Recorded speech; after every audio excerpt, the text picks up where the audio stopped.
Rômulo, você publicou um artigo danado aí, rapaz.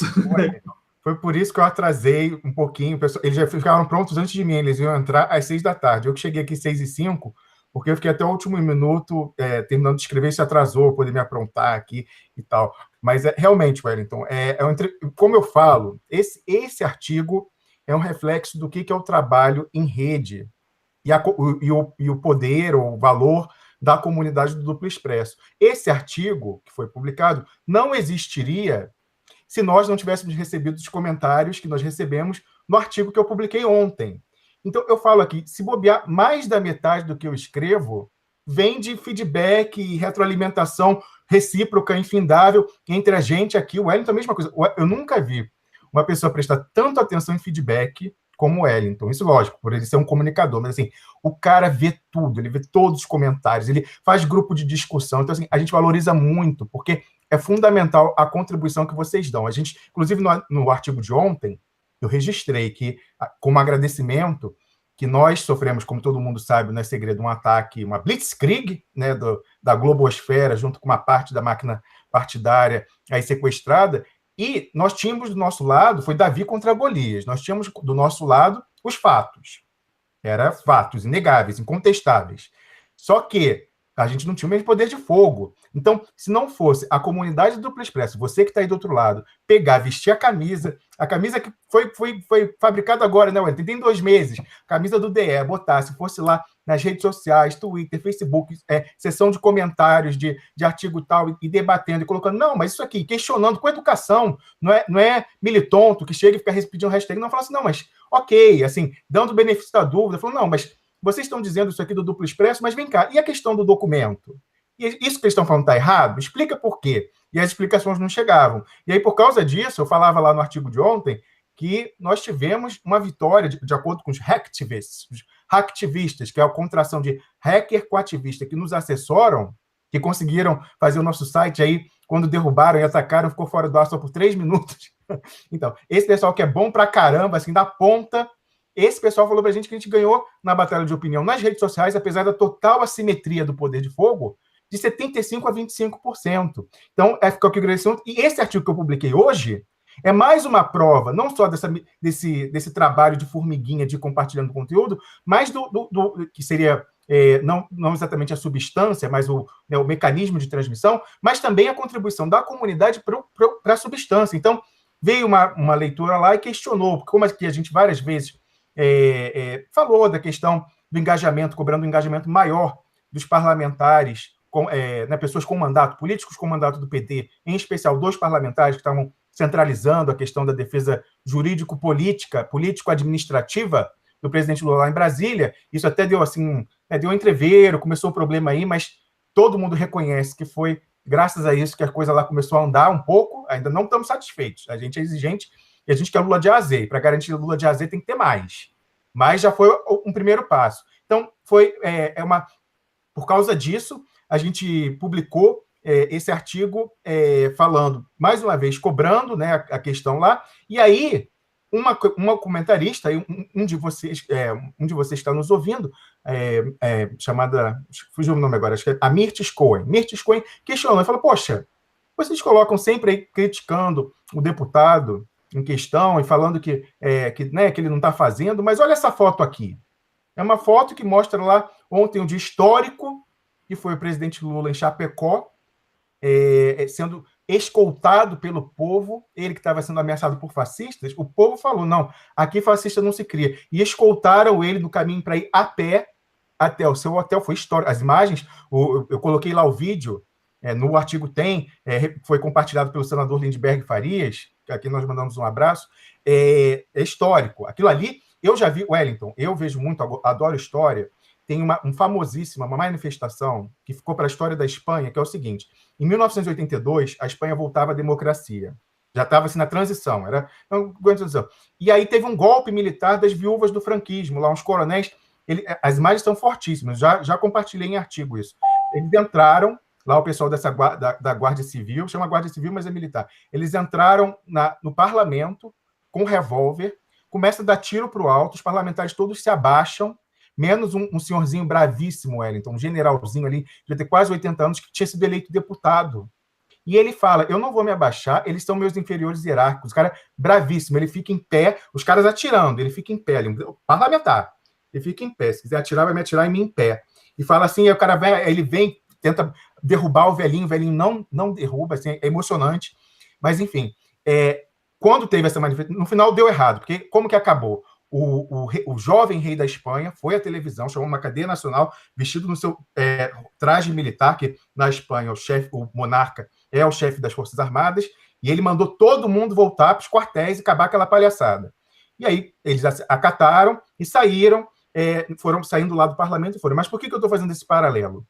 Porque é muito semelhante nessa questão da resposta que veio depois. Logo na sequência em que esse golpe foi derrotado ali, o povo espontaneamente tomou as ruas, porque o povo estava saindo do franquismo. Ele falou, não, a gente não aceita. Então as massas tomaram as ruas na manifestação assim, não, a gente quer a democracia, acabou, a gente não aceita, não tem nem que tergiversar, conversar com essas pessoas.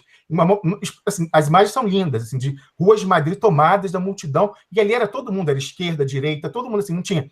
E isso me lembrou, quando eu vi aquela imagem do presidente Lula, cercado pelos populares, fazendo a sua escolta andando, aquela imagem é histórica. Eu não tenho dúvida que daqui, assim como eu vejo essa de 82, lá do golpe, daqui a 20, 30 anos a gente vai ver essa e vai ver ali. Ali foi o início, uma coisa... Era histórico aquele momento. E aí, qual é a minha surpresa? A menina, lá, essa comentarista, ela fala assim, vocês falam aí do Paulo Pimenta, mas olha aqui. E aí ela compartilha uma das matérias sobre esse evento histórico que aconteceu lá em Chapecó, em Santa Catarina, com o presidente Lula sendo escoltado pelo povo, e ela fala, olha aqui, a matéria que foi mais compartilhada é essa aqui do Brasil 247, que tem a foto. Aí ela fala, olha, é o Paulo Pimenta, esse que vocês criticam aí, é ele, olha que foto linda, é povo, não sei o que tal. Aí eu falei assim, gente, aí eu mostrei assim, a prova de como as pessoas, mesmo na esquerda, veículos supostamente de esquerda, enfim, manipulam, e as pessoas não estão acostumadas a olhar, fazer uma meta-análise e fazer a análise do texto subjacente, do subtexto, e não texto. Então ela viu, para ela bastou, para ela análise. Eu vi a foto do Chapecó, que ela gostou muito, era uma coisa histórica, está o Paulo Pimenta com o Lula. E aí ela sequer se questionou como poderia, nesse evento histórico do presidente Lula, da sua relação direta com o povo, estar na foto ao centro. Não o Lula, mas o deputado Paulo Pimenta. Aliás, o presidente Lula estava fazendo figuração na foto, figuração de luxo, porque, inclusive, o rosto dele está cortado, ele está na lateral e cortado, assim. Estou fazendo mais ou menos um enquadramento como estava, está o presidente Lula aqui, assim, e aí está o Paulo Pimenta sorrindo, olhando para ele, mas assim, ele é o centro da figura. E eu falei, não é segredo para ninguém, o deputado Paulo Pimenta tem uma parceria com esse veículo, está lá todo dia, tudo eles repercutem com ele, inclusive muito antes dele ser o líder da bancada. Então, assim, quiseram dar uma força para ele, ainda mais porque ele estava sob muita cobrança depois que nós expusemos aqui a questão do documento, a questão da contagem regressiva para a destruição das provas do presidente Lula, que ninguém fez nada ainda, quem tem que fazer é político com mandato. Então, ele aproveitou, ele que foi o organizador dessa caravana no Sul, aproveitou a oportunidade para dar uma de papagaio de pirata. Então, as pessoas comentavam no dia que era impossível, quase, você pegar uma foto do Lula sem que o deputado estivesse ao lado. É natural, o presidente Lula é a pessoa mais popular do Brasil, ele vai enfrentar uma eleição em alguns meses, eu também, se fosse político mandato, quereria grudar no presidente Lula. Mas esse é um exemplo claro. Aquela foto, esse momento histórico, era do presidente Lula com o povo. Como que o centro da foto é o deputado Paulo Pimenta?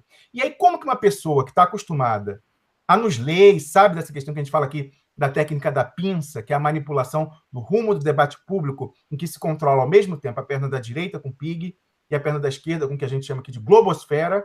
Pois então, como que essa pessoa que sabe disso está acostumada à nossa meta-análise, que não é análise do conteúdo, mas das questões paralelas, do subtexto, como que essa pessoa vai ver, querendo falar do evento de Chapecó, ver uma foto em que o presidente Lula faz uma figuração de luxo, com o rosto cortado, e não percebe que ali tem alguma coisa errada. Aí eu falei, olha, primeiro eu não ia escrever artigo, eu respondi ela na própria sessão de comentários. Mas depois eu falei, não é interessante essa discussão, eu vou trazer e transformar. E aí, então, como eu falei, não é um artigo tradicional. Algumas pessoas se queixam do meu estilo, falam, é caótico, desde o início, lá desde o GGN o pessoal fala, eu faço post coletivo, como é esse, construído em rede, eu lá assino, mas ele não é meu, ele é uma construção coletiva da comunidade do Duplo Expresso.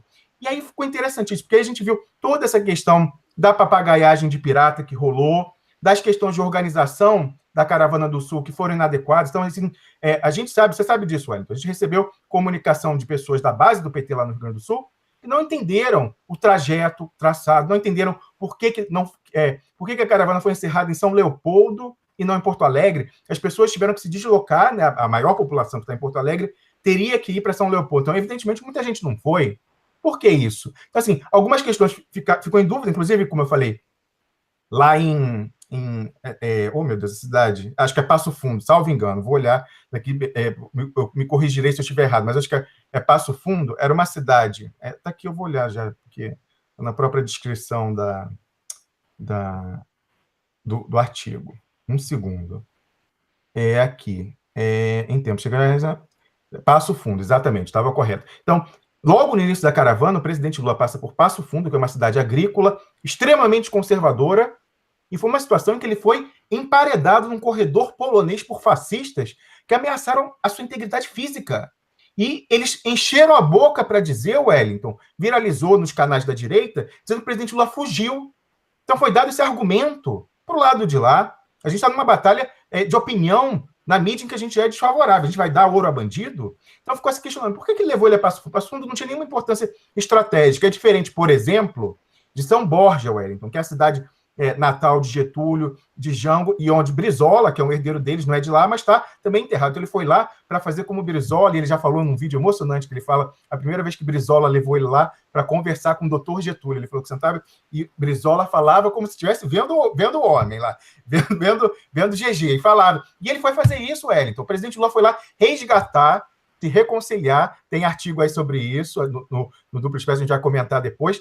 Ele foi se reconciliar com a herança do trabalhismo de Vargas, porque o PT ele nasceu com uma contestação na questão sindical trabalhista à herança varguista. Então, logicamente, quando você nasce, você quer se diferenciar para você se afirmar. Até por isso, eu acredito que o PSOL, que é uma costela do PT, é tão agressivo e crítico em relação ao PT. Assim, o PT é digno de crítica, quer dizer, mas a calibragem é excessiva. Mesma coisa, o PT, quando surgiu, a calibragem dele de crítica, a questão da tutela do movimento trabalhador pelo Estado, paternalismo, daquela questão da justiça do trabalho, que tudo via como uma concessão do Estado, não como conquista de luta do trabalho, isso é algo relevante, deve ser conversado. Mas eles, para se diferenciar e polarizar na esquerda, com essa herança que era representada naquele momento por Leonel Brizola, o PT exagerou na crítica e sempre nasceu como uma negação da herança varguista.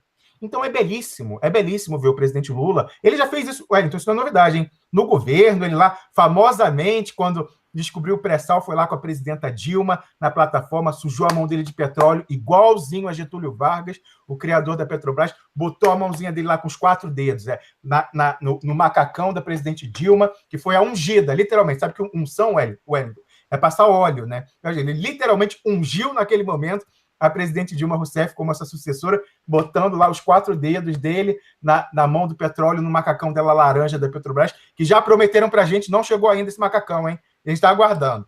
Agora, além disso tudo, que é o movimento desse giro de capital financeiro, né, tem as questões que o Wellington falou aí, né?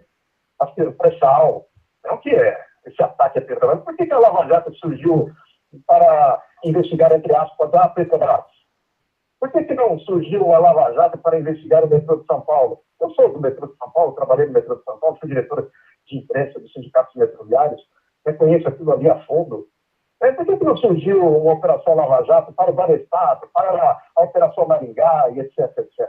Olha aí, Osvaldo, as coisas, a gente precisa levantar o tapete e ver as coisas que estão por trás das coisas.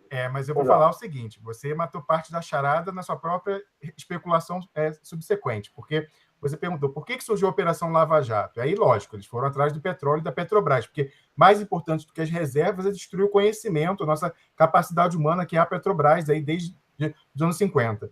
Mas aí a pergunta que fica, se a Petrobras é uma empresa de economia mista sediada no Rio de Janeiro, como que isso foi parar lá no Paraná?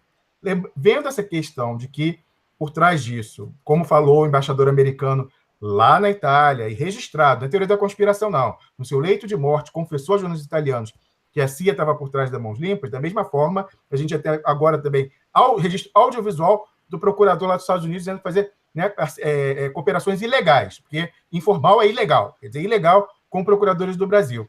Mas a questão, nós sabemos a razão por que foi parar lá no Paraná. Aqui o Wellington, é uma matéria que a gente vai trazer, que vai ser assim, de alta octanagem, mas tem a ver com o banestado que você falou, porque o Sérgio Moro e alguns procuradores ali, pelo que eles fizeram no banestado, ou melhor, pelo que eles deixaram de fazer, eles ficaram com uma capivara enorme, com esqueletos no armário.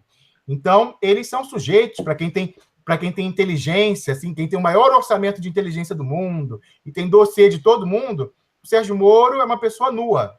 Sabe-se perfeitamente o que ele faz desde que chegou. Se bobear, sabe que tem o dossiê da época dele de estagiário. Então, assim, a questão não é só uma identificação ideológica, pode ser que até tenha com os Estados Unidos, mas tem uma questão ali de o que ele não fez no verão passado que os gringos sabem. Entendeu? Então, assim, o nome que explica tudo, inclusive da boca, eu ouvi isso, da boca do Marcelo Odebrecht, que logo no início da Lava Jato ele dizia, há uma pessoa, antes de tomar essa dimensão, ele dizia, há uma pessoa que pode, no estalar de dedos, implodir o Sérgio Moro e cortar as asinhas dele. Chama-se Dario Messer, o maior doleiro do Brasil e que movimentou em 5 anos $1 bilhão para fora do Brasil ilegalmente. Então, o Sérgio Moro tem um pavor danado. Você não pode, se você quer lá da terra do Sérgio Moro, se você encontrar com ele, você não menciona de maneira nenhuma o nome Dario Messer na presença dele, que ele fica apavorado. Ele tem tanto medo que assim que começou a Lava Jato ali, 2015, logo um pouquinho depois, né, da eleição, o Dario Messer saiu do Brasil. Ele que sempre viveu num apartamento luxuoso no Leblon, ele foi para o Paraguai. A gente não sabe se ele foi avisado para alguém, porque o nome dele surgiu. O nome dele surge em todos os escândalos. Surgiu Mensalão, surgiu na FIFA, surgiu lá desde das antigas, tudo. Todos os escândalos do Dario Messer é um operador, o principal operador. E, evidentemente, o pessoal do Odebrecht já delatou e disse que ele estava envolvido. E ele não foi sequer ouvido, não sequer nem tentaram ouvi-lo. Então, para não ter o constrangimento de ele estar em território nacional e ficar caracterizada a prevaricação do Sérgio Moro, assim, coincidentemente, ele foi para o Paraguai, conseguiu a nacionalidade paraguaia e está lá sem poder ser extraditado para o Brasil. Ok, ele não pode ser extraditado porque se naturalizou paraguaio. Mas isso não impede de forma nenhuma, Oswaldo Bertolino, que ele envie uma carta rogatória. Esse que a gente ia falando de tanto de carta rogatória para o Taco Duran, ele pode mais, mas o Sérgio Moro, de hipótese nenhuma, aventou, mesmo ele tanto lá, consta do processo, o nome Dario Messer, 2 diretores do Odebrecht falaram, Dario Messer operava as propinas, tal, tirava para fora o dinheiro ilegalmente. O Sérgio Moro até hoje não tentou ouvir, mandar uma carta rogatória lá para o Paraguai, tão perto aí, né, do Paraná, onde ele está, ele não se interessou em ouvir. Então, recorremos ao testemunho suspeito de Marcelo Odebrecht dizer que o Dario Messer, pelo que ele sabe do banestado, e o que o Dario Messer sabe, os americanos também sabem, que há uma afinidade aí. Então, assim, diz que o Dario Messer, assim, no estalar de dedo, destruiria o Sérgio Moro. Isso explica, Oswaldo, para concluir esse comentário aqui que eu fiz, por que, de uma maneira artificial, com uma história de Lava-Jato, num posto de gasolina, usando o doleiro de estimação do Sérgio Moro, que era lá o Alberto Youssef, isso explica como que isso foi plantado, construído para uma investigação sobre a Petrobras, sediada no Rio de Janeiro, fosse parar num juiz que é refém dos Estados Unidos. Então, eu acho que é o sinal, já passou aqui, já é 00:20, eu acho que a gente tem que encerrar, mas já deixando desde já o convite para você, assim que possível, assim que a sua agenda permitir, você também é super atarefado, que você volte aqui para falar mais sobre isso, porque é muito interessante. E eu só queria, para encerrar, Oswaldo, você falava aí que lá na Lava Jato eles ameaçam pessoas, delação de envolver em narcotráfico. Isso não é muito difícil não, Oswaldo, sabe por quê? Porque, eu vou só dizer uma coisa, o Dario Messer ele tem cliente na Colômbia também. Então, assim, é uma coisa que não está muito longe das questões, assim, não é difícil de misturar as duas coisas, entendeu? Então, mas isso, o dossiê Dario Messer é algo que o pessoal pede para a gente publicar, mas a gente está aguardando, porque a gente, como é alvo de muito ataque, a gente tem que vir muito bem calçado, como a gente sempre vem. Então, para ir a público, mas a gente está tratando com muito carinho, não tenho dúvida que ao longo desse ano, aí, no momento chave, que mais precisar, com muita consideração estratégica, o dossiê Dario Messer, esse que enche de medo o Sérgio Moro, ele virá público para alegria geral da nação. Então, eu quero terminar exatamente reforçando essa ideia que é necessário a gente unir forças para defender o Brasil. Essa é uma ideia central que eu procuro difundir, que eu procuro, em tudo dela, trabalhar as minhas análises, os meus conceitos. Muito obrigado aí para vocês, pela atenção de vocês, pelo convite.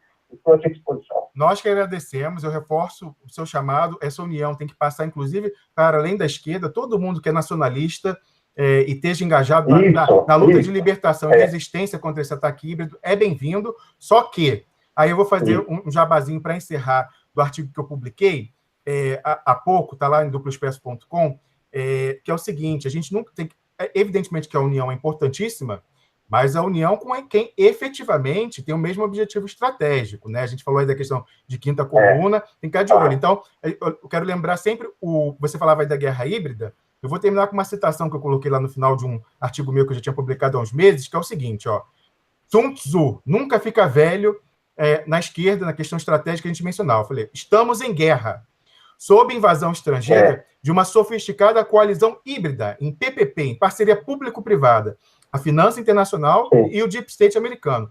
Recorro, portanto, à sabedoria milenar do general chinês Sun Tzu. Como todos bem lembramos, o livro A Arte da Guerra virou modinha, virou até clichê nas rodinhas de executivos lá dos anos 90. Contudo, para virar um clichê e de milhares de anos, algum valor tem que ter. E aí, o que diz o Sun Tzu? Abro aspas do general Sun Tzu, em sabedoria milenar. Se você conhece o inimigo e conhece a si mesmo, não precisa temer o resultado de 100 batalhas. Se você se conhece, mas não conhece o inimigo, para cada vitória ganha, sofrerá também uma derrota. Se você não conhece nem o inimigo e nem a si mesmo, perderá todas as batalhas. Então, evidentemente que a gente tem que saber quem que é inimigo, porque às vezes pessoas que a gente pensa que é inimigo, como o Gilmar Mendes, em determinado momento é um aliado tático contra um inimigo maior, e da mesma forma a gente tem que saber quem efetivamente nas nossas fileiras é amigo e está engajado, não é, de repente, alguém plantado, como disse o Wellington, o Lenin Moreno, que foi plantado pela CIA, lá do lado da Rafael Correia, e logo que se elegeu, traiu o projeto. Da mesma forma, o Macron, que foi uma pessoa que veio da finança e foi parar, assim, misteriosamente, no Partido Socialista, tipo assim, né, algo inusitado. Então, para vencer uma guerra que é sofisticadíssima, esse ataque híbrido da finança internacional com o Deep State americano, a gente tem que recorrer a Sun Tzu, tem que saber quem efetivamente é amigo e ver quem é inimigo.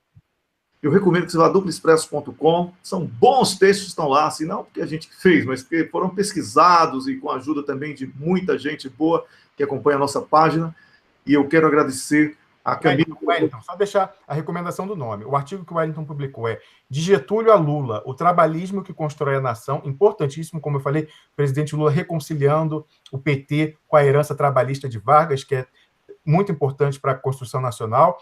E o que eu publiquei, que é isso que eu falo do Sun Tzu, e falo dessa questão lá da foto inadequada, no mínimo, editorialmente, para ilustrar o evento histórico do presidente Lula. Evento histórico do presidente Lula em Chapecó ontem, não é de outro, não é de papagaio, não. O artigo se chama Papagaios de Pirata, : Mas é defesa em Brasília de Lula, hein? E aí eu indago a parlamentares. Todos se penduraram lá enganchados no pescoço do Lula ao longo da caravana, mas eu quero ver, a caravana acabou essa perna lá, vai para o Paraná agora, mas no Rio Grande do Sul acabou já, né, até passou por Santa Catarina. Eu quero saber, segunda-feira, Wellington, em Brasília, o que o pessoal que estava enganchado lá no pescoço do Lula, agarrado para sair em toda a foto de papagaio de pirata, vai fazer para evitar o que você disse, Wellington? A destruição definitiva, inapelável das provas da inocência do presidente Lula, que se dará em 67 dias, e também o que vai fazer com relação à prova documental que nós publicamos de crimes do Sérgio Moro, que justificariam,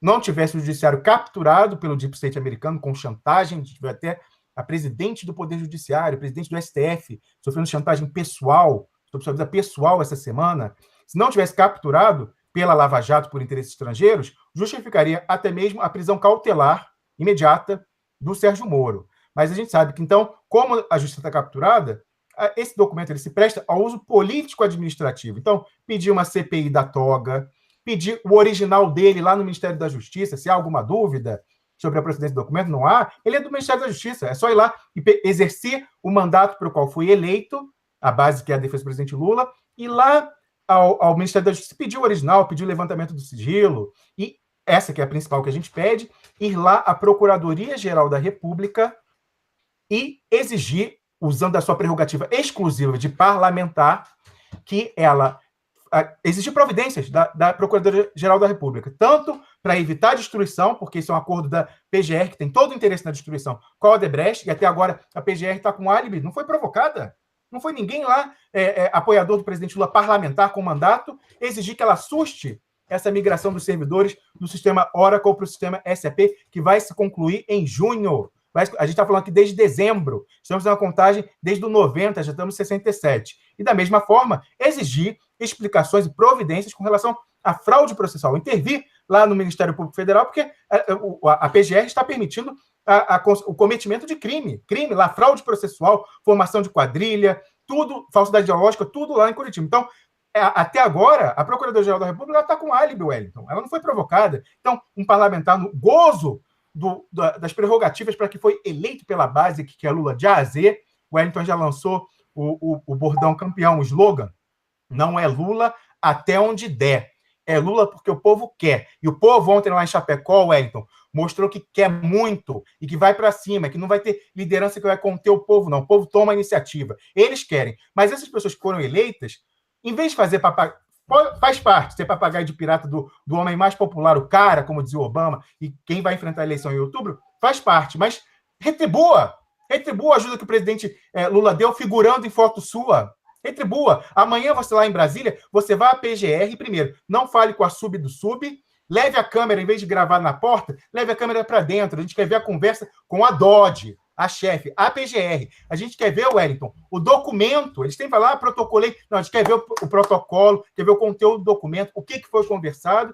Nós, a cidadania, chama accountability, é a responsabilização ética dos mandatários. Eles têm a responsabilidade ética diante das bases que querem Lula de A a Z, como a gente falou, Lula porque o povo quer, eles têm a obrigação de dizer o que estão fazendo pelo presidente Lula em Brasília e explicar o que não estão fazendo, por que não estão fazendo. Isso é o mínimo. Nós aqui no Duplo Expresso sofremos muito ataques, puxamos o ponto focal da expressão dessa insatisfação das bases, mas isso não nos intimida. Nós continuaremos, mesmo aí Davi contra Golias, a gente ganhou na Batalha do Triunfo, porque os fatos estão do nosso lado. E como o Wellington já antecipou aí, essa questão do documento vai vir com força, né, Wellington?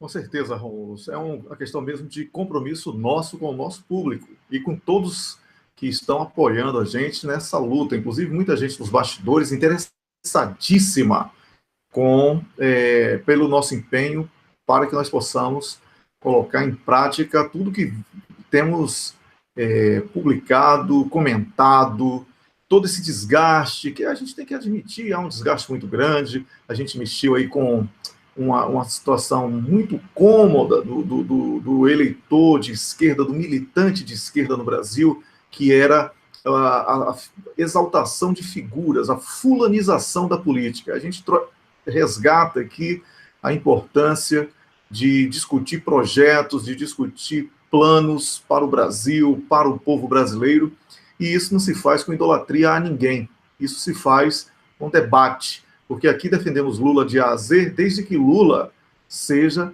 o Lula que vai inserir outra vez o pobre no orçamento, o Lula que vai reduzir a taxa absurda do cartão de crédito no Brasil, o Lula que vai taxar os ricos, que vai democratizar a comunicação social do Brasil. Se for esse Lula, é o Lula que a gente está torcendo. Agora, se vier outro Lula aí, disfarçado de Lula... É o Lula, Wellington, é o Lula do referendo revogatório. Ele é todo andando lá pelo Sul, falou que ele é ou referendo revogatório ou constituinte. Esse é o que a gente quer, esse é o projeto. Mas a gente tem toda a gratidão e apoio ao presidente Lula, sua pessoa, mas mais do que isso, a gente apoia o projeto. É esse presidente Lula que a gente quer, aí, o do referendo revogatório, o que vai retomar a mercadoria que nos foi roubada, como o senador Requião, então todos os ativos aí que foram dados, que vai restituir os direitos, a CLT, a Previdência, seu filho vai poder se aposentar sim, vai ter direito trabalhista sim, esse projeto. Agora, entrar em um contrabando, como Lenin Moreno lá no Equador, entrar para destruir por dentro o PT, o movimento, isso aí não tem apoio, não tem das bases, não terá certamente Duplo Expresso. Wellington, eu te passo a palavra para encerrar, mas antes eu queria fazer uma correção. Eu me equivoquei, até já corrigi lá no artigo, a cidade em que o presidente Lula foi submetido a um corredor polonês de fascistas foi Bagé. E a cidade de Passo Fundo também teve problema, mas é que ele foi impedido, Wellington, veja só, de visitar uma universidade que ele criou. O presidente Lula foi impedido de visitar, porque disseram que era política. Ele foi impedido de visitar uma universidade que o presidente Lula criou, a pessoa que mais criou na história do Brasil universidades. Ele que tanto encheram a boca para dizer que não tem educação superior, mas que tem mais doutorado do que todo aquele STF junto, em todas as encarnações. Olha, se bobear, se pegar todos os ministros de todos os tempos do STF e somar os números de doutorado, não dá o número de doutor honoris causa que o Lula tem aí pelo mundo, que já recebeu, ainda vai receber. Mas, então, esse homem que construiu mais universidades no Brasil de todos os tempos foi impedido em Passo Fundo de ir a um local que ele construiu.